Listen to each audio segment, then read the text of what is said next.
y ya podemos arrancar.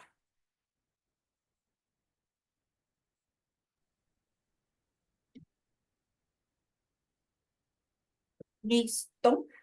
Ya estamos viendo la presentación. Ya tiene el micrófono activo. Listo, muchas gracias. Hola especialistas, ¿cómo están? Un gusto nuevamente estar por acá con ustedes. Gracias al Círculo de Especialistas nuevamente por la invitación. Me presento, mi nombre es Brandon Gallego, líder de entrenamiento comercial nacional de pinturas al Greco, también para Home Center Colombia.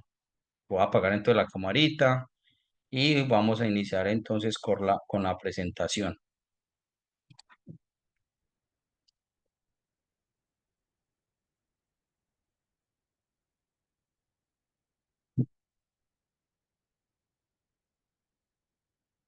Me confirma, Andrea, por favor, Listo. que se vea. Sí, ya Listo. estamos viendo la presentación. Listo, chicos. Entonces, el tema de hoy es: aprenda técnicas de reparación y aplicación de pinturas profesionales. Este tema viene muy atado a varias cositas que no sé pues si todos han estado en las capacitaciones pasadas, pero una cosa enlaza a la otra. ¿Qué quiere decir que una cosa enlaza a la otra? Pues acá iniciamos desde el tema de preparación de superficies hasta identificación de patologías en temas constructivos que influyen mucho en los acabados. Entonces, digamos que de acuerdo a todos esos factores y a cómo tengo mi superficie, a esas patologías encontradas, a lo que el cliente me entrega, lo que yo logro evidenciar de acuerdo a un diagnóstico que voy haciendo, pues primero cómo reparo y segundo, ¿cuál es ese proceso recomendado para tener una óptima preparación y un óptimo acabado de superficie? Entonces acá digamos que vamos a tocar temitas que posiblemente algunos ya hayan visto en capacitaciones pasadas conmigo, pero digamos lo que un poco más aterrizadas a los diferentes tipos de superficie. Espero que esta capacitación sea del agrado de todos ustedes. Entonces vamos a iniciar. Bueno, acá siempre decimos y lo que siempre recalcamos desde la parte de formación y como fabricantes de pintura es el 70% es preparación de superficie. ¿Cómo así? Siempre nosotros decimos, cliente, usted puede llevar el producto más costoso del mercado, pero si usted no realiza una buena preparación de superficie, el producto no es mágico. El producto está bien que tenga propiedades y características superiores a los de la competencia, los que posiblemente marcas más económicas no lo tengan, pero no significa que no necesite una preparación previa de superficie. Entonces, miren que el 70% de esto es cómo nosotros preparamos la superficie, el 10% es el solvente y el 20% es la pintura. Miren pues que la tortica, nosotros solamente participamos del 20%. Entonces, muchas veces el acabado, pues porque en realidad eh, las personas, los contratistas, los pintores, acá también creo que hay gente comercial, hay personas comerciales, sabemos que siempre los clientes le echan la culpa a la pintura.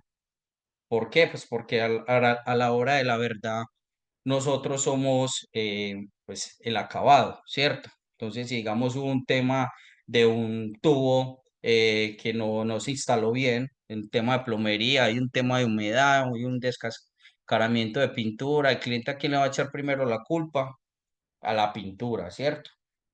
Entonces, todo empieza por acá, ¿cierto? Todo empieza desde nosotros que identificamos eh, de diferente en la superficie, que primero lo podamos identificar a tiempo para luego solucionar y posiblemente, pues que es lo más normal, dar un buen acabado, ¿cierto? Darle una solución al cliente.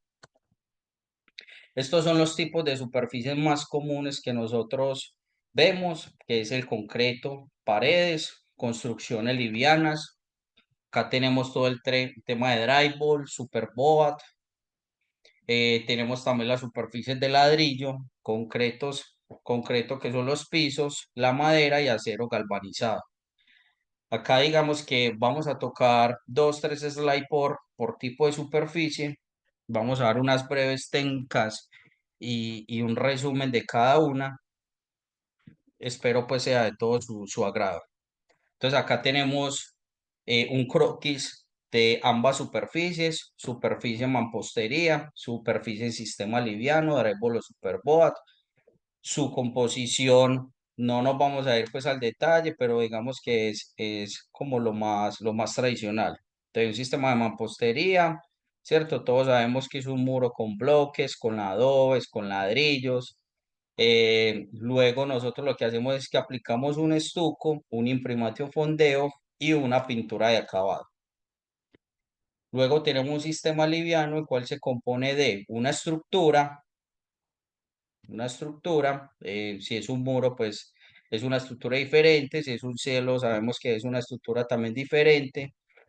Al igual, todo lleva una placa, sea de drywall, sea de superboa, sea de PVC, una cinta papel o una cinta malla, una masilla, que sabemos que la masilla para drywall o para superboa es completamente diferente a una de mampostería, un imprimante o fondeo y una pintura de acabado. Ahora, las paredes de concreto. Siempre, muchachos, y cada vez que damos una capacitación, insistimos mucho en el diagnóstico. O sea, hagamos un diagnóstico previo de una superficie. A nosotros nos pasa mucho y es que los clientes, nuevamente les digo, suponen que saben aplicar pinturas o creen que aplicar pinturas es fácil o creen que la pintura nuevamente hace milagros. Muchas veces no tenemos en cuenta muchos factores que posiblemente intervengan con un óptimo acabado. Factores como cuál, es que revoqué antier o en otras ciudades se le dice repello. Repellantier, entonces el cliente ya está pintando hoy, resulta que la pintura presenta un tema de embombamiento o bombas de agua, como algunos le llaman, y llega y nos dicen es que la pintura es muy mala, ¿cierto? Pues desde ahí, cuando empezó a hacer un tema de diagnóstico, inclusive en el momento de una asesoría, pues ahí el deber ser mío como comercial o nosotros como constructores, como contratistas, es venga, o sea, el curado mínimo. El fraguado de ese concreto son mínimo 30 días, ¿cierto? Es lo mínimo pues que se recomienda. ¿Por qué? Pues porque sabemos que ese concreto yo lo estoy fabricando con agua, con con cemento, con arena de pega, revoque, concreto, ¿cierto? Independientemente si es un piso, si es un muro, pues ese es como el mínimo recomendado. Este tema patológico, estas enfermedades, tienen mucho que ver más que todo es con la preparación de la superficie, el estado en que está mi superficie. Entonces, si yo no aprendo a identificar, si yo no hago un previo diagnóstico antes de aplicar mi material, mi acabado final, que a la final va a ser el decorativo, el que el cliente va a tener a la vista, ¿cierto? Pues posiblemente se convierta en una garantía. Entonces siempre es muy importante, antes de nosotros ir o cotizar algún trabajo o hacer algún tema de una asesoría técnica, pues revisar en qué condiciones se encuentra la superficie. Es que la superficie me está mostrando, acá podemos ver un tema de agrietamiento o fisuras, ¿cierto? Esto normalmente se da porque la superficie está demasiado alcalina, no aplicaron imprimante, la superficie no está bien humectada. Entonces todo esto lleva a que algunas pinturas, y es muy raro el caso, pues tiendan a ocasionar este tipo de agrietamientos o fisuras que las vemos como tipo mapeadas o cuarteadas. Tenemos también acá varios tipos de estucos. Los varios tipos de estucos, todos sabemos que pues, hay infinidades de estuco y que nosotros en este sector tratamos de agilizar lo más que se pueda para entregar las obras rápido. Todos sabemos que acá la agilidad, ¿cierto? Es plata, es dinero, es tiempo, mano de obra, pero también tenemos que entender que en ocasiones esa agilidad que le queremos dar a los procesos de entrega, pues posiblemente se pueda convertir en reprocesos si no sabemos identificar cuál es el tipo de estuco que necesito y cuál es mi tipo de acabado que necesito, independientemente sea el tipo de superficie. Yo no puedo recomendar, por lo menos nosotros no lo hacemos, aplica un estuco en polvo en la fachada.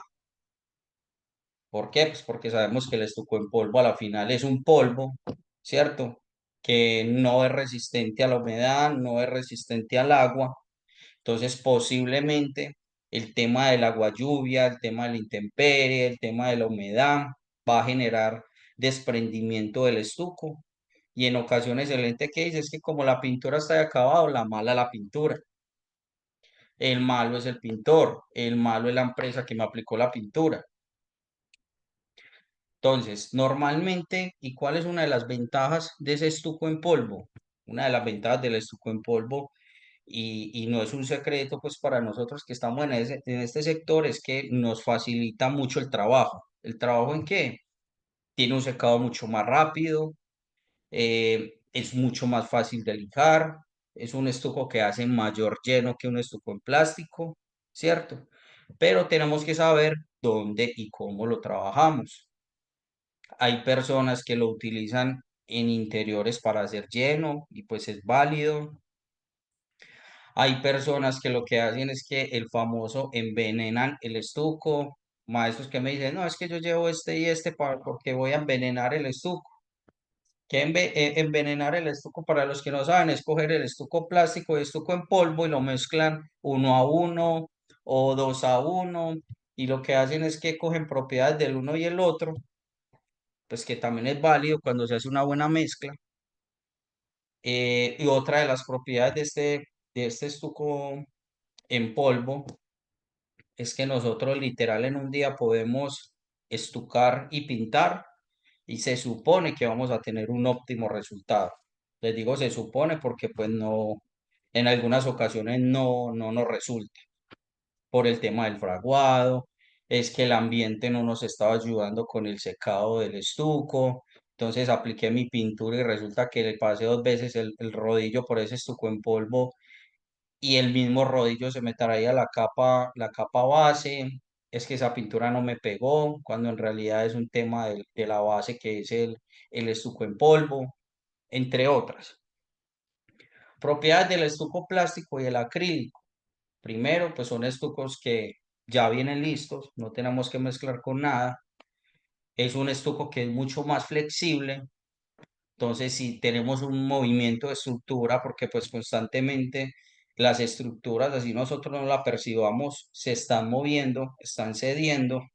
Cuando hay choques de temperatura, cambios de temperatura, lo que hacen las estructuras es expandirse y contraerse. Obviamente, pues nosotros no lo percibimos, pero eso es lo que hacen constantemente. Entonces, ese estuco permite que tenga una flexibilidad. Es que voy a coger el cuadrito de mi hijo y lo voy a pegar en la pieza, en la habitación. Entonces, en el momento de martillar, se me viene el estuco, ¿cierto? Pasa mucho con el estuco en polvo. Entonces, el estuco plástico tiene esas propiedades. ¿Cuáles, cuáles de pronto son esas desventajas? El tema del secado, ¿cierto? El tema del secado es que me toca dejarlo de un día para otro, es que me voy a demorar más un día entregando, entonces no me va a dar con mis trabajadores, una cosa y la otra. Entonces, todos sabemos que pues cuando trabajamos el contrato, pues posiblemente es un poco más complejo y por eso pues es bueno este tipo de capacitaciones porque también nos ayuda mucho a prever muchas eventualidades futuras. Cuando trabajamos al día, pues hay algunos pintores que son felices, ¿cierto? Entre más días le den, pues mucho mejor para ellos por el tema de la platica, ¿cierto? El tema del dinero que reciben diario. Otra ventaja del estuco en plástico, del acrílico es que tiene muy buena resistencia a la humedad. Entonces yo muy fácilmente lo puedo aplicar a una intemperie y no voy a tener problemas como si lo tuviera, como los pueda tener con un estuco en polvo.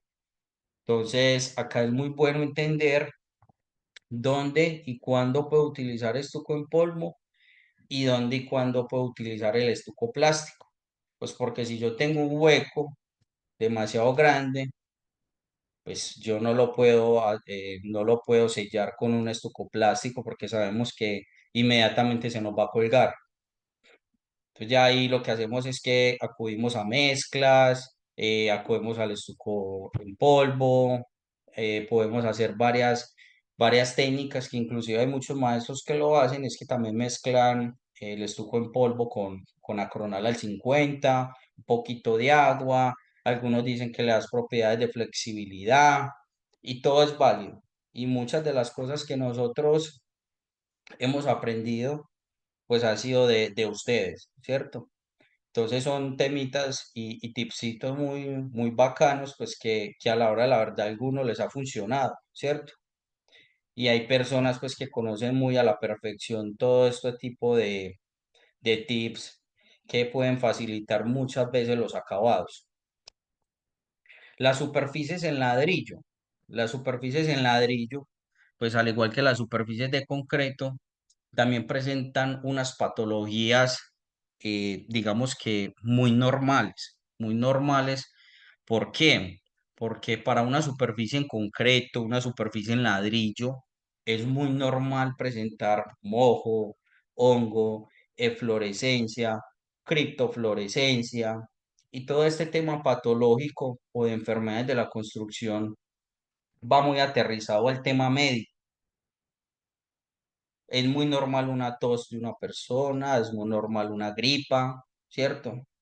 Entonces, por eso es que nosotros decimos, y patológicamente, todas esas enfermedades del ser humano, y por eso el término de patologías y terapéuticas de la construcción va muy aterrizado acá.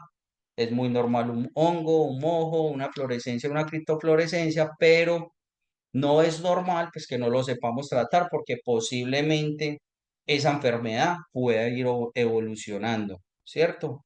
Si yo no me cuido una gripa, ¿qué puede pasar? ¿Cierto? Si yo no cuido una fluorescencia o no la trato a tiempo, ¿qué puede pasar? Si yo no identifico a tiempo una oxidación o una corrosión, ¿qué puede pasar? Entonces, todo esto nos aterriza un poquito en que las enfermedades de la construcción, si queremos hacer un buen ejercicio y queremos ser unos buenos especialistas, tenemos que empezar a tratar de identificar, ¿cierto? Por ejemplo, acá en esta gráfica, y es algo muy frecuente en las superficies de ladrillo, superficies de concreto, superficies pintadas, es muy normal este tipo de manchitas. Esto es una sal. Esta sal nosotros la conocemos como eflorescencia. ¿Qué es la fluorescencia? La fluorescencia es una patología de la construcción que nos da por los materiales de la construcción. Entonces uno por eso insiste mucho de que si vamos a hacer una obra, si vamos a construir, muchachos, que sean con materiales de calidad. Sabemos que no muchas veces, y más que todo cuando somos contratistas o constructores, nos podemos ir por lo más costoso, pues porque también digamos que hay un tema de costos, pero sí tratar de irnos con materiales de buena calidad. ¿Por qué? Pues porque todo inicia a partir desde ese momento. Un ejemplo, no es lo mismo una lata de arena lavada de reboque de Home Center que vale, voy a decir cualquier cosa, 5.000, 4.500 pesos a una lata de arena de reboque que van y le venden donde Julanito allá en la esquina que vale 2.000 pesos, ¿cierto? Resulta que esas arenas tienen un lavado. Ese lavado es una filtración que le hacen ¿para qué? Para sacar esa sal. Entonces, si nosotros de entrada compramos la 2.500, de entrada nosotros estamos enfermando nuestra obra. ¿Por qué? Porque cuando esa sal entra en contacto con el agua, esa sal lo que hace es que empieza a tener un proceso de migración. Si estamos de buenas. ¿Por qué si estamos de buenas? Porque si estamos de buenas, el ladrillo le va a decir, venga, ojo. Y esto es lo bonito del tema constructivo, que casi siempre te está diciendo, estoy mostrando síntomas de oxidación, estoy mostrando síntomas de fluorescencia, tengo comején, me estoy pudriendo con el tema de las maderas. Entonces, mire que casi siempre nos muestra que se está enfermando. ¿Qué pasa? Este es cuando la superficie me muestra qué está pasando, pero acá es un cáncer. Un cáncer, ¿por qué? Porque al menos la eflorescencia me está mostrando y me está dando síntomas a la vista humana, ¿cierto? Yo lo veo, pues madre, acá estoy teniendo un tema de humedad, teniendo un tema de fluorescencias, no solamente lo tiene la arena, el tema de las sales, sino también los ladrillos, los bloques, eh, los, los adobes, todos estos materiales, pues también tienen sal. Entonces, cuando entran en contacto directo con el agua, esta sal lo que hace es que empieza a migrar. ¿Qué pasa si no me migra? Si no me migra, y esta sal lo que hace es que se acumula al interior del ladrillo, en este caso, en este ejemplo, y se me empieza a comer el ladrillo de adentro hacia afuera. Entonces, me imagino pues que ustedes han escuchado el término cambio de chapilla, que muchas veces en el sector constructivo se les dice, mira, es que necesito que me cotice el cambio de chapilla de estos, de tantos bloques o de este bloque, ¿cierto? Que nosotros lo identificamos porque el ladrillo o el adobe se empieza a desharinar, digámoslo de esa manera. Cuando nosotros nos piden esos cambios de chapilla, es porque la superficie está presentando criptofluorescencia, una enfermedad que no vemos a la vista, pero que se está consumiendo el material al interior. Esto ya, pues, muchachos, es muy complejo salvarlo. Entonces, acá lo que nosotros tenemos que hacer es quite y ponga. Quite la chapilla y ponga una chapilla nueva. Acá, siempre una recomendación que nosotros les damos a todos nuestros clientes. Muestre o no muestre síntomas de enfermedad. Muchachos, laven. O sea, que usted lave la superficie, eso no le va a quitar ni le va a poner. Simplemente usted qué va a hacer ahí, usted se va a evitar un dolor de cabeza futuro. ¿Por qué? Y nos pasa mucho. Es que yo soy pintor y llevo 40 años en este sector. Yo sé cómo me lo manejo. Al mes me está poniendo en José la reclamación. Es que apliqué una pintura y se me embombó. Cuando uno va a mirar, la superficie estaba enferma, el hongo lo que hizo es que ¡pum! Embombó la pintura. ¿Usted lavó la superficie? No. ¿Qué tenía la superficie? No, eso estaba todo verde, con mojo, ¿cierto?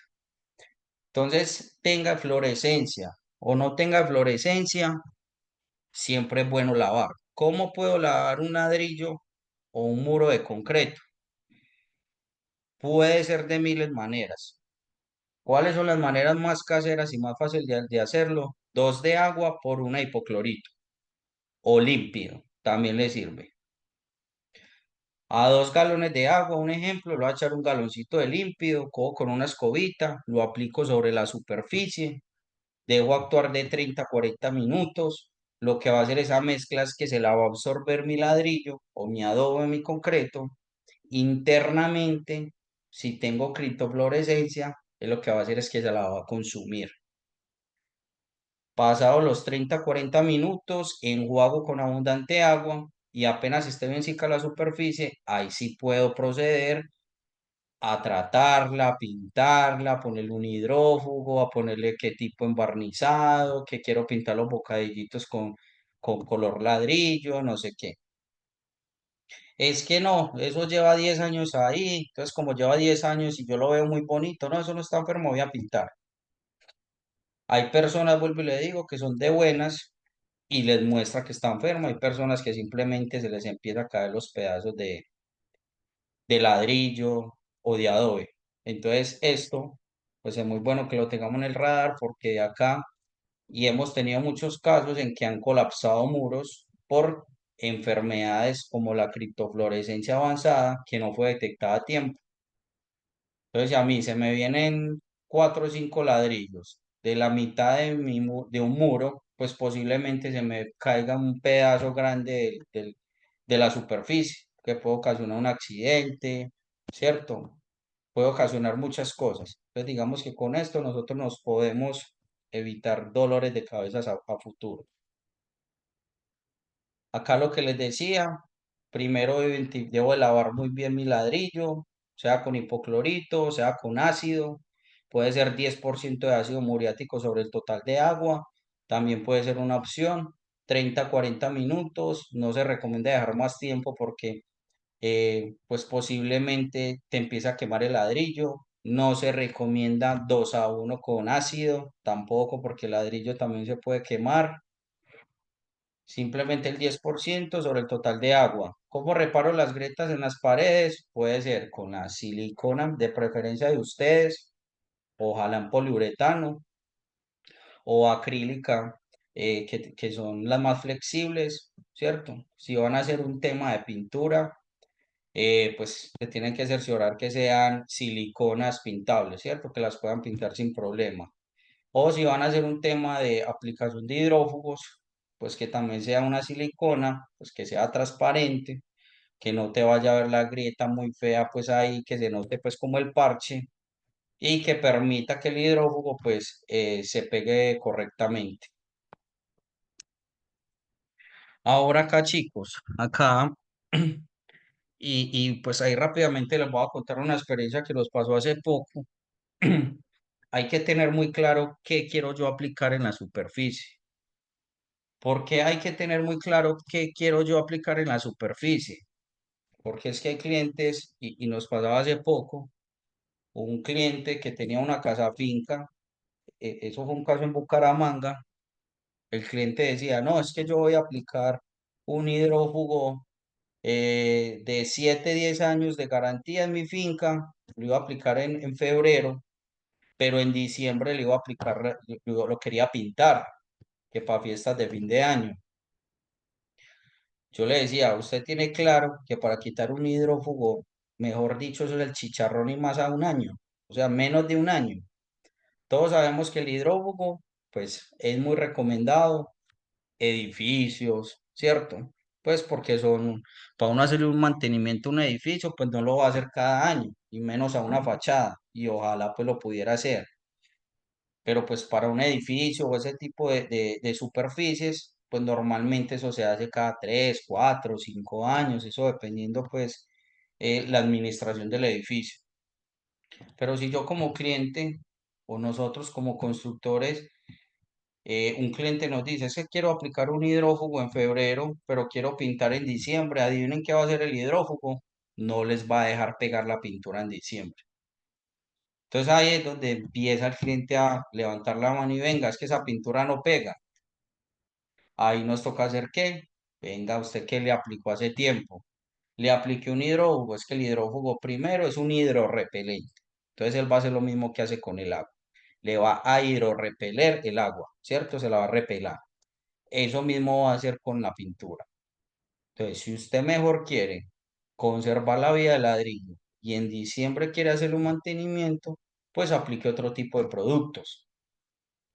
Por ejemplo, nosotros tenemos un producto que se llama Greconal al 50% de sólidos, que es resina acrílica estirenada. Ese producto ustedes lo pueden diluir, lo pueden diluir 3 partes de agua por una de Greconal. Como eso es una resina muy pura, lo pueden aplicar sobre el ladrillo y les va a dar un acabado satinado como si hubieran aplicado un barniz.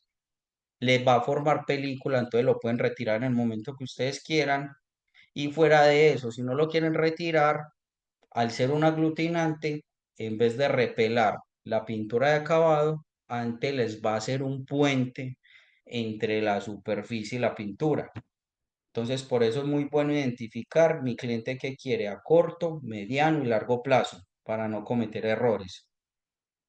Ahora es que mi cliente lo aplicó y en diciembre me buscó a mí para yo aplicar eso y la pintura no pega. Muchachos, retirar un hidrófugo y más base solvente es un chicharrón. ¿Un chicharrón por qué?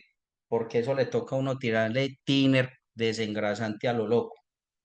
Entonces, primero se nos va a ir el doble de dinero, doble de tiempo, ¿cierto?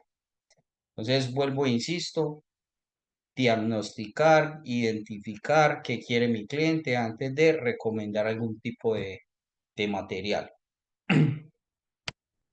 Construcciones livianas. Bueno, construcciones livianas, pues sabemos que tenemos hoy en día muchos tipos de construcciones livianas. Tenemos el drywall, el superboard, los muros de PVC, los techos de PVC. Tenemos ya ahora la tecnología ha avanzado bastante y afortunadamente pues en el tema constructivo también.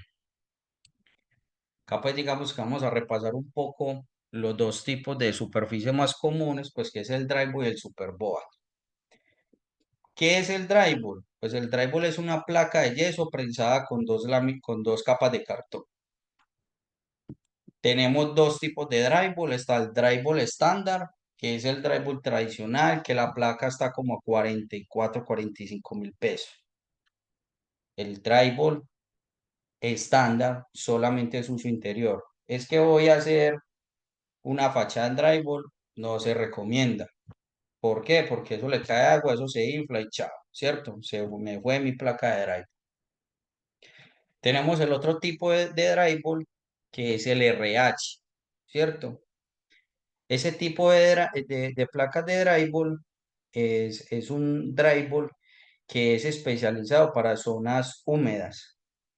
Es un drywall diferente, no significa que tiene que estar constantemente con agua, no, sino que digamos que tiene una resistencia a la humedad diferente al drywall estándar. Entonces son humedades no frecuentes, sino humedades ocasionales. Una placa de drywall RH que es resistencia a la humedad puede estar en 72, 75.000 pesos. Miren que es un poco más costosa, pero entonces allí identificar, nuevamente identificar qué vamos a hacer, dónde lo vamos a hacer, qué quiere mi cliente y cómo quiere que lo haga. El drywall el drywall no se salva de ninguna enfermedad. O sea, el drywall también sufre de enfermedades. Enfermedades como cuáles, como hongo, mojo, eflorescencia, ¿cierto? Superboard. ¿Qué es el superboard? El superboard es una placa de fibrocemento que esa sí nos sirve para zonas interiores y exteriores. Nos sirve para ambos tipos de superficies. ¿Qué buscamos nosotros en el sector constructivo? Pues primero que mi drywall se acomode a lo que dice la NTC 1489, que es la que regula todos los estándares de estas placas de yeso, ¿cierto? ¿Qué es lo que básicamente me dice la NTC 1489? Me habla de unos temas de requisitos físicos y mecánicos que debe tener mi placa, unas dimensiones estándares, unas tolerancias permitidas en temas mecánicos, eh, que debe tener una resistencia al fuego y a la humedad según el tipo de placa que sea, ¿cierto? Y que estas placas deben de tener unos ensayos y métodos de prueba básicos. ¿Cuál es el requisito que debe cumplir las placas de fibrocemento? Es la 6479. A nosotros, al igual que el sector alimenticio, al igual que el sector farmacéutico, al igual que todos los sectores, a nosotros también nos regulan. Entonces, ustedes, especialistas, pueden estar completamente tranquilos con los materiales que compran en Home Center porque todos los productos de nosotros están garantizados y están cumpliendo la norma. Básicamente, lo que me dice la NTC 6479 me dice que las composiciones adecuadas en temas de cemento para el Superboa deben ser las adecuadas, las fibras y los aditivos. Tiene que ser resistente a la humedad, una estabilidad dimensional, una durabilidad y resistencia al fuego, una tolerancia en dimensiones y espesor, etcétera, etcétera. Ahora, a mí muchos contratistas me han dicho, Brandon, es que uno acá en el mercado, uno se encuentra de todo. Se encuentra de todo es que tenemos placas de Superboa de 6 milímetros, pues que todos sabemos que para hacer muro es como la más tradicional. No significa pues que la única dimensión que se utiliza, porque también podemos utilizar de 8. Hay gente que utiliza de 10, de 12, eso dependiendo de lo que queramos hacer. En tal parte me la vende más económica. Ah, es que es un Etherboa que vale la mitad del Superboa o un poquito más. Muchachos, hay que tener en cuenta que muchos productos no están regulados o no están dentro de la norma.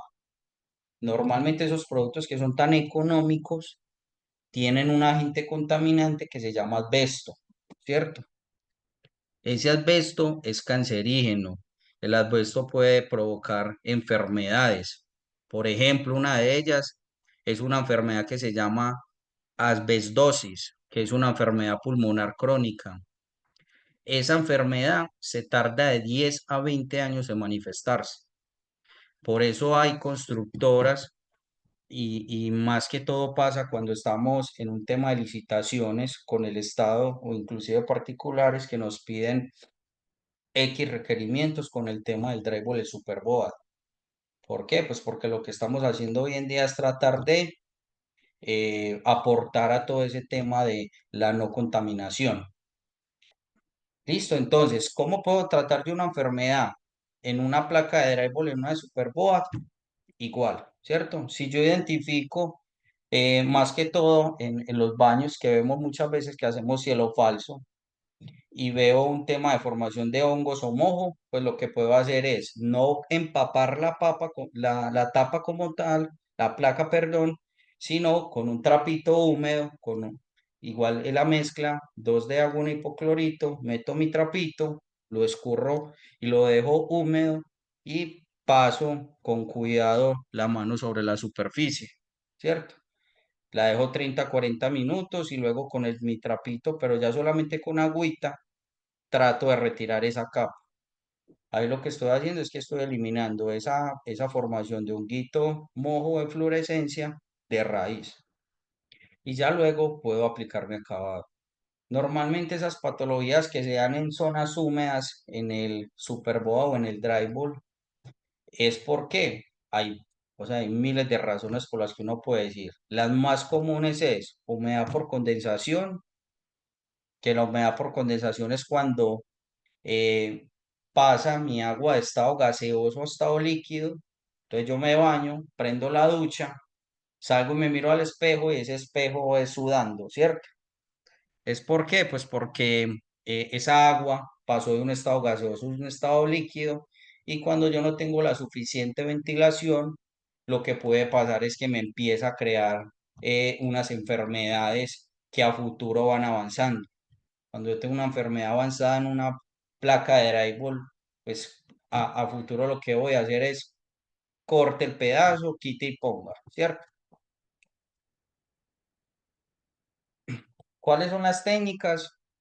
Pues acá chicos, pues es algo como muy común. Vamos pues a ir como el repaso. Es primero alumbrar la superficie de la pared encontrada, ¿cierto? O sea, el área que quiero tratar. Lo segundo es lijar la superficie para generar un tema de adherencia. Rellenar los agujeros con pasta de panel de yeso. Acá todos sabemos que para sistema liviano, masilla liviana, pintura liviana, ¿cierto? Por eso nosotros en Home Center tenemos pintura especializada para drive. ¿Por qué? Pues porque a diferencia de muchas otras pinturas del mercado, usted la puede encontrar en patio constructor en la mayoría de tiendas, en pisos de pinturas, es con ese nombre, pintura para drywall. Es una pintura especializada para ese tipo de superficie, es una pintura que no es tan pesada como las pinturas tradicionales. Eso no significa que va a tener poco poder cubriente, al contrario, es una pintura que cubre bastante bien, es una pintura que va a hacer que la superficie no permanezca húmeda durante mucho tiempo, sino que al contrario, el agua, que es mi solvente, se va a evaporar mucho más rápido. Entonces, por eso se utiliza material no tan pesado para superficies no pesadas. Por eso acá utilizamos masilla para drive.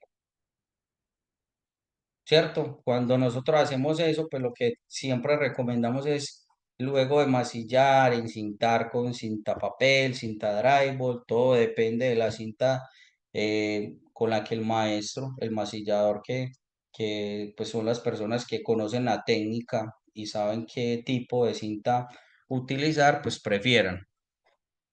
y recomendamos aplicar una capa base, sea un PVA de imprimación o un Greconal al 50% de sólidos que funciona como un aglutinante. No sé si a ustedes les han pasado que nosotros pasamos el rodillo luego de masillar, damos el tiempo de secado, pasamos el rodillo con pintura, entonces subo y vuelvo y bajo y esa misma pinturita se me queda pegada en el rodillo. Entonces, por eso recomendamos el imprimante. Estos son unos breves tips, ¿cierto? Por técnica de los anteriores superficies que acabamos de ver. Entonces hay rodillos de felpa larga, vienen rodillos de 18, 16 pulgadas. eh, Son rodillos que normalmente pues están diseñados para superficies rugosas como estuco y ladrillo. Hay rodillo de felpa corta o microfibra, que es para superficies lisas como el drywall o el superboat, o inclusive hay personas que los llevan para hacer algún tema de imprimación para venecianos o acabados tipo marmolizados por su tipo de felpa tan corta, las pistolas, ¿cierto? Que son las ideales para proyectos grandes, brocha angular para hacer cortes. Hay muchos pintores que, pues digamos que ya tienen su herramienta clara, ¿cierto? No, es que yo me quedo sorprendido cuando hay pintores que me dicen, Brandon, es que a mí me gusta, deme una brocha de 5 pulgadas para pintar toda una casa. Y yo, pues madre, usted no demora mucho tiempo, no, me va mucho mejor con una brocha para toda la casa, pues, ¿cierto? Pues cada uno, digamos que se acostumbra y tiene su metodología de trabajo. Hay muchos tipos de rodillos, muchachos, y hay que tener muy en cuenta que también el rodillo hace mucho la diferencia entre un acabado decente o un acabado un poco irregular. ¿Por qué? Y nos ha pasado mucho que ponen una reclamación de pintura, vamos a mirar el rodillo y lo cambiamos y efectivamente era el rodillo. Rodillos muy económicos, rodillos que literalmente lo hacen de trapo, entonces eso no nos va a dar un buen acabado. Entonces digamos que esos son unos tipsitos pues como básicos.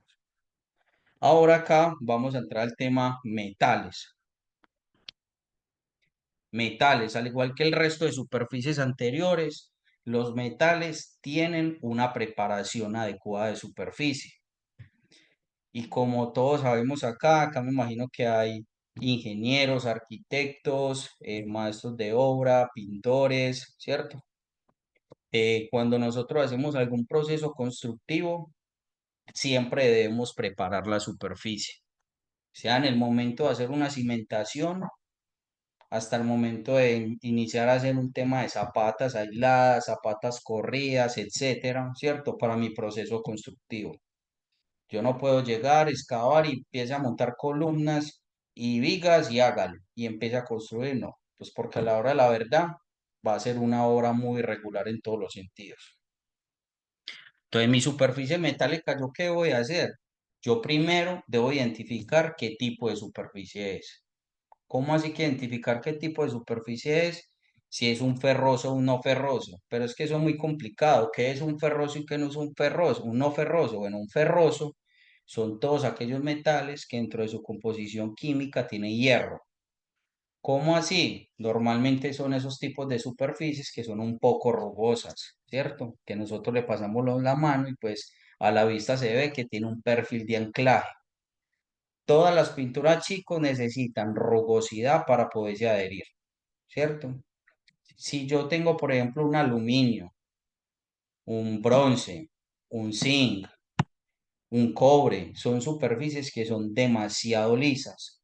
Por lo tanto, si yo aplico una pintura de acabado y no le aplico un preparador de superficie, la pintura lo que va a hacer es que se va a descascarar, se me va a venir como una cáscara de huevo. ¿Qué van a decir los clientes? Esa pintura no sirve, esa pintura tan mala, pero a la hora de la verdad, pues nosotros somos los que no estamos haciendo una óptima preparación de superficie. Todas las superficies lisas son las famosas no ferrosas.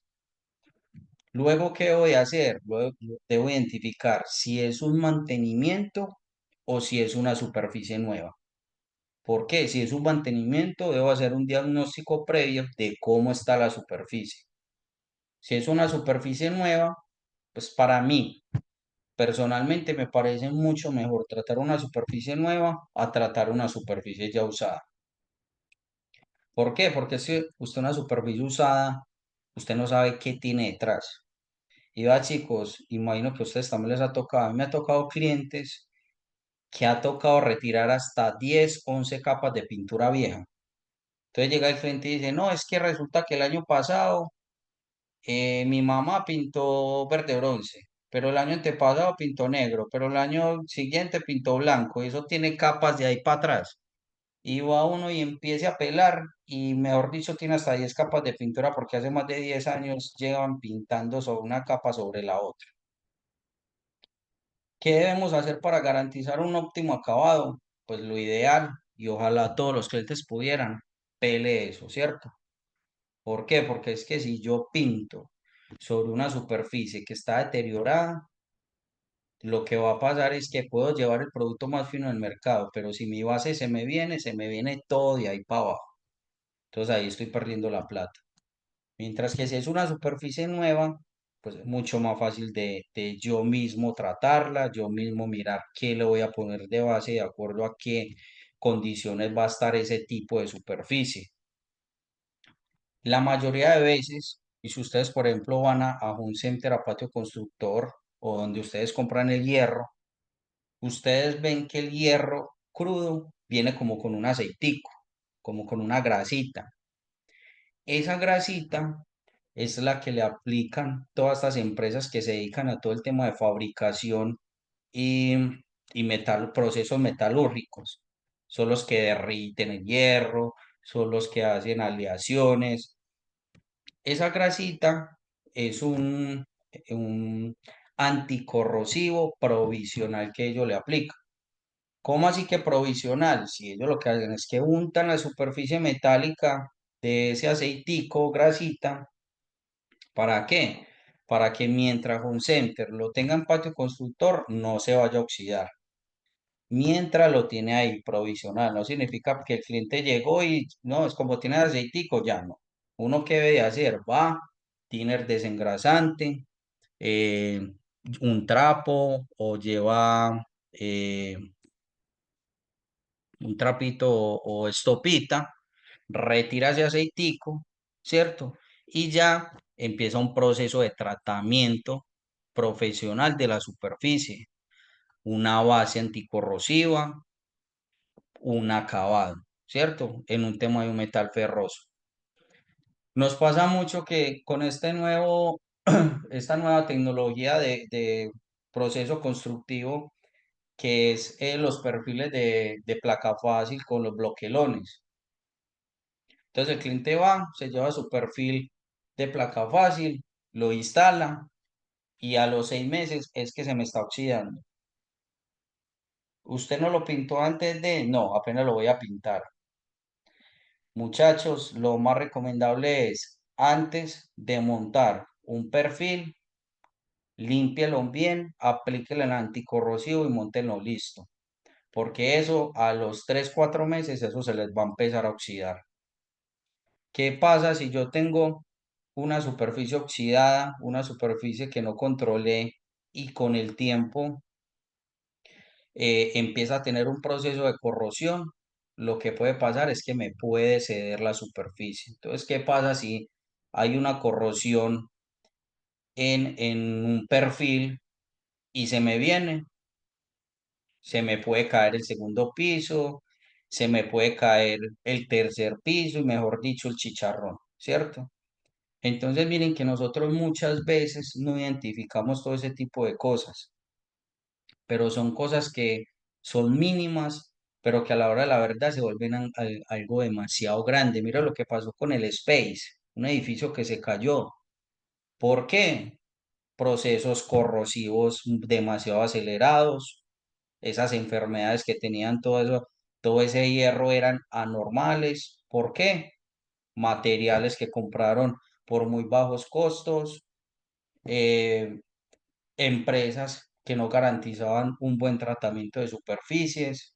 Entonces nosotros muchas veces pensamos que no pasa, pero eso puede pasar y pasa muy a menudo. ¿Cuál es la diferencia entre oxidación y corrosión? La oxidación se produce por el oxígeno, de ahí proviene el nombre de oxidación, ¿cierto? Esto naranjadito rojizo que nosotros vemos acá en la superficie se llama técnicamente herrumbre. Esa herrumbre es cuando el material coge y me dice, ojo que me estoy enfermando, ¿cierto? Muy bonito, ¿por qué? Porque el material me está diciendo y me está mostrando síntomas de enfermedad. ¿Quién es el descuidado? Nosotros muchas veces que vemos que el material nos está mostrando una enfermedad leve, no le ponemos cuidado y lo que pasa es que inicia un proceso corrosivo, que es donde mi superficie empieza a tener un deterioro lento, no solamente superficial, sino mecánico. Entonces ahí es cuando no, mijo, quita y ponga, porque eso ya es demasiado difícil, uno salvar una superficie que está sufriendo un proceso de corrosión y más si está muy avanzado. Técnicamente, nosotros decimos, ¿por qué se oxidan los metales? Ah, es que le da el sol todo el día y le da el agua.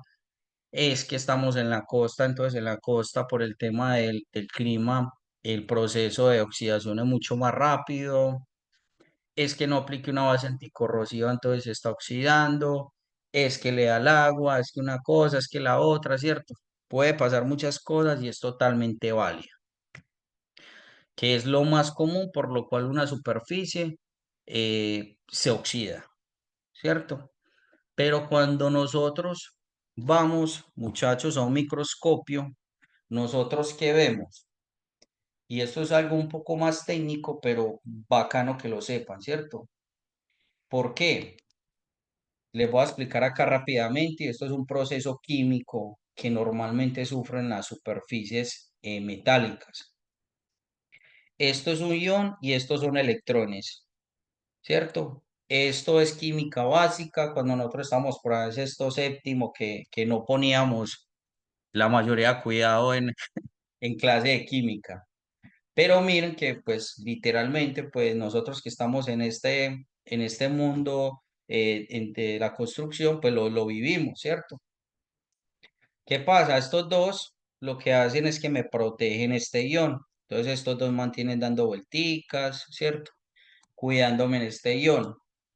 Cuando hay un tema de intemperie, de agua, de oxígeno muy constante, lo que pasa es que estos dos empiezan a desaparecer uno a uno. No significa que sean dos, pueden ser varios, empiezan a desaparecer. Es decir, este ion es más propenso a que ese oxígeno, esa agua, todas esas cositas que hacen que mi superficie se oxide, inicien un proceso corrosivo. Al yo aplicarle un anticorrosivo, ¿yo qué estoy haciendo? Yo le estoy diciendo a ese ion, venga, usted ya no va a tener dos electrones que lo protejan, sino que usted ya le voy a dar otros cuatro electrones que lo protejan, ¿cierto? Eso es lo que nosotros hacemos cuando le aplicamos un anticorrosivo a una superficie. Nosotros lo que le estamos haciendo es a este ion le estamos diciendo, vea, te voy a dar más electrones para que te cuiden.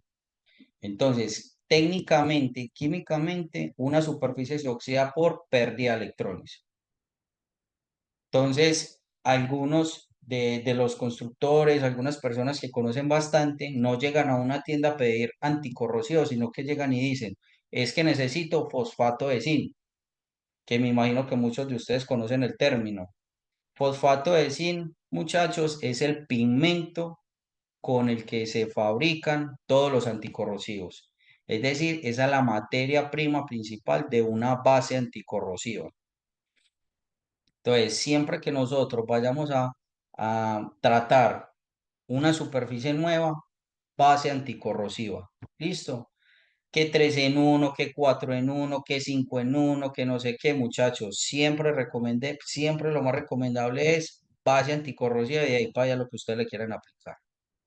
Porque normalmente esos productos que tienen las características, la mayoría, no estoy diciendo que todos, son pigmentos inhibidores de corrosión. ¿Qué quiere decir eso? Que no son anticorrosivos. simplemente forman una película que evita que el agua pase, más no le da estos electrones que les estaba mostrando acá, ¿cierto? Que químicamente ayudan el hierro para que no se oxide. Bueno, ¿cuál es el deber ser en el momento de yo preparar una superficie? Debo limpiar muy bien mi metal, lo que les estaba diciendo ahorita. Debo de quitarle esa grasita con la que normalmente viene de todo el proceso metalúrgico.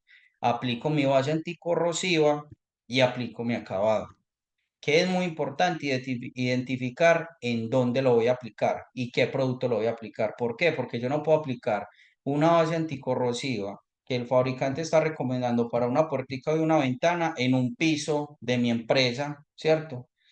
Que es un piso de hierro por donde todo el día entra y sube personal.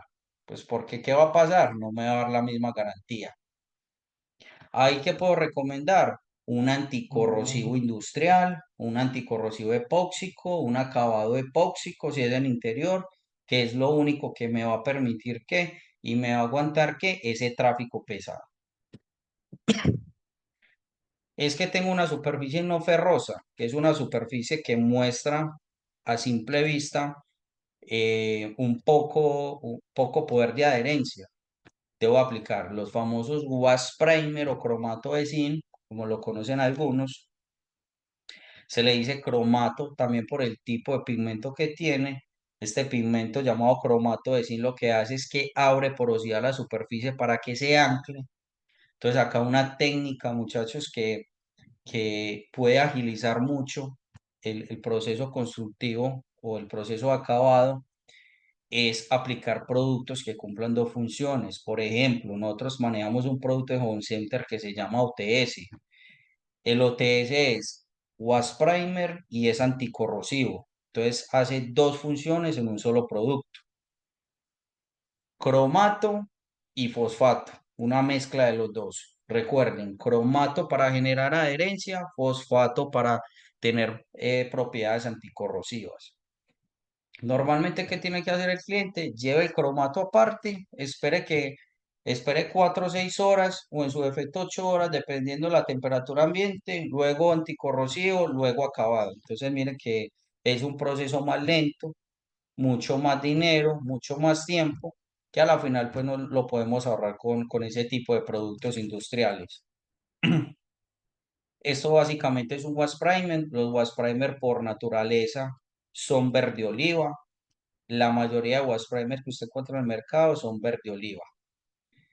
Sea el Greco, sea Color, sea cualquier tipo de producto de la competencia, son verde oliva. Es por el tipo de pigmento. Acá ya nos queda, ya son las 8. Vamos a ver este último tipo de superficie y ya vamos acá pues como por acabado. Bueno, el último tipo de superficie que tenemos acá, les quedo viendo pisos, se alargan un poquito con estos temas, son las maderas, ¿cierto? Las maderas tampoco, chicos, se salvan de ninguna enfermedad. Todos sabemos que la madera son material muy bonito, material natural que utilizamos mucho en el sector construcción. Acá en Colombia no es tan utilizada, pero los que han tenido la oportunidad de ir a Estados Unidos sabemos que el 80-90% de la construcción en Estados Unidos es con madera, ¿cierto? Es el país que más fabrica y exporta madera a nivel mundial, seguido de China. Entonces es un país duro en todo el tema de madera. La madera no se salva tampoco de patologías y de una enfermedad. Allí muy importante identificar que el tipo de madera que yo voy a tratar. No es lo mismo yo pintar una mesita donde yo me siento a trabajar, a pintar un piso, a pintar un deck al lado de la piscina, a pintar un turco en madera, a pintar un pasamanos en madera. Entonces siempre es importante identificar el tipo de madera que voy a pintar. No recomendamos sellar pisos.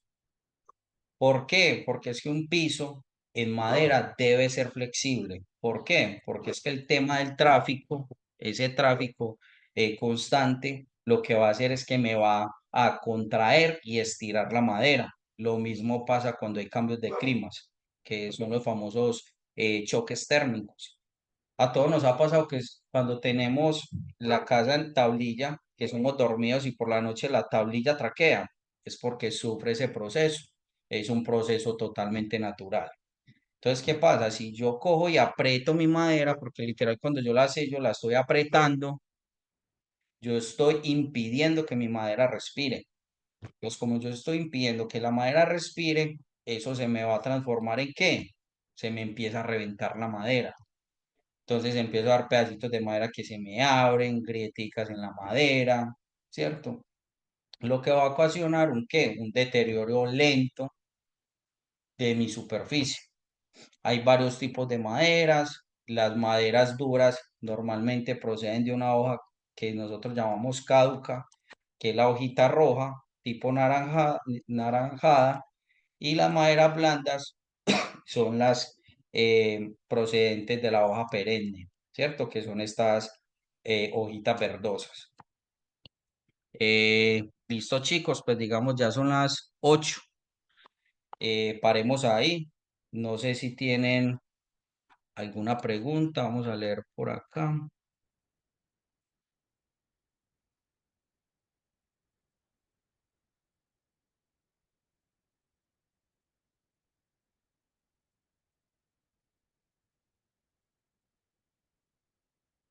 Estos muchachos, si tienen alguna pregunta, pueden escribir en el chat. No veo preguntas por acá. Chicos, recuerden que totalmente prestos a servirles en todo lo que necesiten con todo el tema de pinturas a nivel nacional. No solamente con eso, también tenemos una amplia gama de impermeabilizantes. Tenemos personas con la marca Color en todos los home centers del país. Tenemos personas también que están 100% dedicados a la venta, ¿cierto? Y están ahí prestos para darle cualquier tipo de asesoría. Acá me dicen que cuál es la diferencia entre acronal y greconal. Listo, digamos que acronales hay mucho. Hay acronales al 30, acronales al 35, al 40, 45. ¿Cuál es la diferencia? Bueno, la diferencia del greconal al resto de acronales que venden en la superficie en el mercado. Vemos que hay acronales que venden en media de guaro ahí en la esquina, en botella de guaro. Esa es la diferencia del greconal de nosotros, es que se fabrica con una resina que se llama resina acrílica estirenada. Muchachos, ese tipo de resina es tan fina que con esa resina se fabrican impermeabilizantes y pinturas para fachadas. Entonces miren que el componente principal de ese greconal es una materia prima. Entonces, inclusive, nosotros siempre recomendamos bajarle, digámoslo así, las propiedades al greconal con agüita. ¿Por qué? Porque al ser un producto tan puro, muchas veces, si no lo sabemos diluir, lo que hace es que se revienta. Entonces, al nosotros diluirlo con agua, lo que estamos haciendo es que le estamos dando flexibilidad. ¿Por qué? Porque un producto puro, pues lo que puede pasar es que se revienta y más que funciona como una materia prima. Entonces lo pueden utilizar ¿para qué? Lo llevan mucho para sellar pisos, hacen una mezcla 3-1 para sellar pisos de concreto, lo llevan para impermeabilizar madera. Yo siempre he dicho que el Greconal es el acetaminofén de la construcción, entonces lo llevan para muchas cositas. Impermeabilizantes también, sí. Yo por acá les voy a dejar el número de contacto por si necesitan algún tema de asesoría eh, de color, de Topex, también de pinturas al greco y placo. Y pues totalmente muchachos disponible a lo que necesiten, si quieren ampliar algún tipo de información, si necesitan fichas técnicas, si necesitan aplicaciones de producto, hojas de seguridad, todo lo que necesiten, para eso estamos. Listo, Andrea, pues no veo que tengan más preguntas. Listo, perfecto. Muchísimas gracias. Especialistas, recuerden que todos los lunes, miércoles y jueves contamos con estos espacios. Ustedes pueden ingresar a través del mismo enlace con el que ingresaron el día de hoy. Una feliz noche para todos. Gracias por su asistencia.